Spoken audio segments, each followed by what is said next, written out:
Brush cutter ಕೊಟ್ಟಿದ್ನಲ್ಲ ಅದು ಹೇಗಿದೆ performance ಚೆನ್ನಾಗಿದ್ಯಾ? ಹಾ, ಪರ್ಫಾರ್ಮೆನ್ಸ್ ಚೆನ್ನಾಗಿದೆ. ಡೈಲಿ ಎಷ್ಟು ಗಂಟೆ ಹೊಡಿತೀರಿ? ಡೈಲಿ ಮಿನಿಮಮ್ ಒಂದು 10 ಗಂಟೆ. ಆಮೇಲೆ ಇದು ಪೆಟ್ರೋಲಿಗೆ ಆಯಿಲ್ ಎಲ್ಲ ಎಷ್ಟು ಹಾಕ್ತಿದ್ದೀರಿ?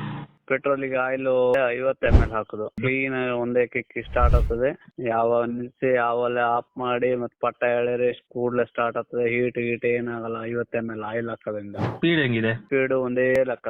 ಏನ್ ಮಿಷನ್ ವಿರಾಟ್ ಜಾಪ ಅವೆಲ್ಲ ಬರ್ತಿದ್ದಾರೆ. ಹಳೆ ಜಿನೋ ಇತ್ತಲ್ಲ ಅದೇ ಸ್ಪೀಡ್ ಇದೆ. ಅದೇ ಸ್ಪೀಡ್ ಇದೆ. ಮೈಲೇಜ್ ಎಷ್ಟು ಬರ್ತಾ ಇದೆ ಈಗ? ಮೈಲೇಜ್ ಸ್ಟಾರ್ಟಿಂಗ್ 1.25 ಬರ್ತಿತ್ತು. ಈಗ ರನ್ ಆದ್ಮೇಲೆ 2 ಗಂಟೆ ಬಂತು. ಆಮೇಲೆ 2.5 ಬಂತು. ಈಗ ಮಿನಿಮಮ್ 3 ಗಂಟೆ ನಿಂತು. ನಾನು ಕೊಟ್ಟಾಗಿಂದ ಎಷ್ಟು ಗಂಟೆ ರನ್ ಆಗಿದೆ ಟೋಟಲ್? ನೀವು ಕೊಟ್ಟಾಗಿಂದ ಸಾಧಾರಣ 270 ಗಂಟೆ ಆಯ್ತು.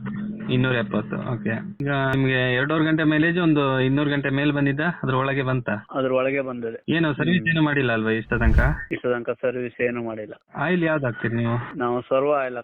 ಆಮೇಲೆ ಮೈಂಟೆನೆನ್ಸ್ ಯಾವ ತರ ಮಾಡ್ತೀರಿ ಡೈಲಿ? ಮೇಂಟೆನೆನ್ಸ್ ಬೆಳಿಗ್ಗೆ ಕೆಲಸ ಬಿಟ್ಟು ಬಂದ್ರೆ ಸಂಜೆ ಒಂದ್ ಅರ್ಧ ಗಂಟೆ ಮಿಷನ್ ಎಲ್ಲ ಕ್ಲೀನ್ ಮಾಡಿ ವಾಶ್ ಮಾಡಿ, ಆಮೇಲೆ ಏರ್ ಫಿಲ್ಟರ್ ತೊಳೆದು ಒಂದು 10 ಗಂಟೆಗೆ ಒಂದ್ಸರಿ ಗೇರ್ ಬಸ್ ಗ್ರೀಸ್ ಹಚ್ಚಿ. ಅಂದ್ರೆ ಡೈಲಿ ಕೆಲಸ ಮುಗಿದ ಕೂಡಲೇ ಅಷ್ಟು ಕೆಲಸ ಮಾಡ್ತೀರಿ? ಅಷ್ಟು ಕೆಲಸ ಮಾಡ್ತೀವಿ. ಮತ್ತೇನು ಬೇರೆ ರೀತಿ ಏನೋ ಪ್ರಾಬ್ಲಮ್ ಆಗಿಲ್ಲಲ್ಲ?